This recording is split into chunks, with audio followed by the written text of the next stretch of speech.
ঢাকার পুঁজিবাজারের খবর সরাসরি যাচ্ছি ঢাকা স্টক এক্সচেঞ্জ ডিএসসির ওয়েবসাইটে। দর্শক, আজকে সকাল থেকেই কিন্তু ঊর্ধ্বমুখী প্রবণতায় কিন্তু লেনদেন চলছে।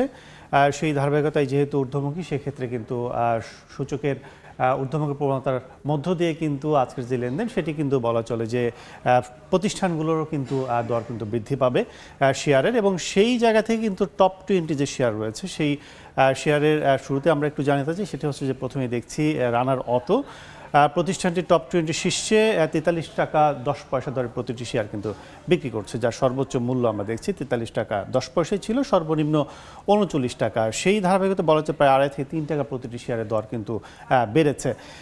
2 নম্বর অবস্থানে দেখছি সিটি ব্যাংক প্রতিষ্ঠানটি তাদের দ্বিতীয় অবস্থান ধরে রেখে এখন পর্যন্ত 31 টাকা 40 পয়সা দরে প্রতিটি শেয়ার লেনদেন করছে, যার বাজার মূল্য সর্বোচ্চ দেখছি আমরা 31 টাকা 60 পয়সা ছিল, সর্বনিম্ন ছিল 30 টাকা 80 পয়সা। এছাড়া গতকাল কিন্তু যে মূল্যে বিক্রি হয়েছে সেটিও 30 টাকা 80 পয়সা। সেক্ষেত্রে গত কার্যদিবস শেষে কিন্তু এই মূল্যে কিন্তু এখন 31 টাকা 40 পয়সা ধরে সিটি ব্যাংকের প্রতিটি শেয়ার লেনদেন হচ্ছে।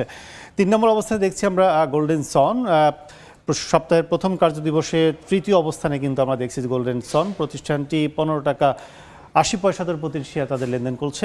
সর্বোচ্চ মূল্য ছিল 16 টাকা এবং সর্বনিম্ন দেখছি আমরা 14 টাকা 40 পয়সায়। সেই ক্ষেত্রে কিন্তু কিছুটা হলেও কিন্তু এই প্রতিষ্ঠানের শেয়ারের দর বেড়েছে, এবং সবশেষ কার্যদিবস বৃহস্পতিবার আমরা দেখছি যে 14 টাকা 80 পয়সায় ছিল। একমি পিএল প্রতিষ্ঠানটি তাদের 26 টাকা 30 পয়সা দরে প্রতিটি শেয়ার বিক্রি করছে আমরা দেখছি। 27 টাকা ছিল সর্বোচ্চ এবং 25 টাকা 50 পয়সা দেখছি আমরা সর্বনিম্ন ছিল, এবং গত কার্যদিবসে বিক্রি হয়েছে 26 টাকা দরে প্রতিটি শেয়ার।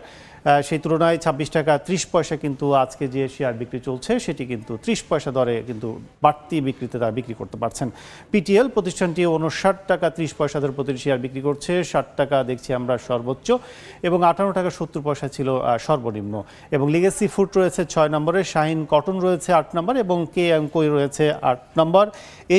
এশিয়াটিক ল্যাব রয়েছে আমরা দেখছি 9 নম্বর প্রতিষ্ঠান, এবং ইস্টার্ন ব্যাংক, অর্থাৎ 10টি প্রতিষ্ঠানের মধ্যে আমরা দেখছি যে ইস্টার্ন ব্যাংক রয়েছে 10ম প্রতিষ্ঠান। সব মিলে বলা হচ্ছে ঊর্ধ্বমুখী প্রবণতায় এখন পর্যন্ত চলছে ডিএসসি লেনদেন। তো এই ছিল ডিএসসির সবশেষ।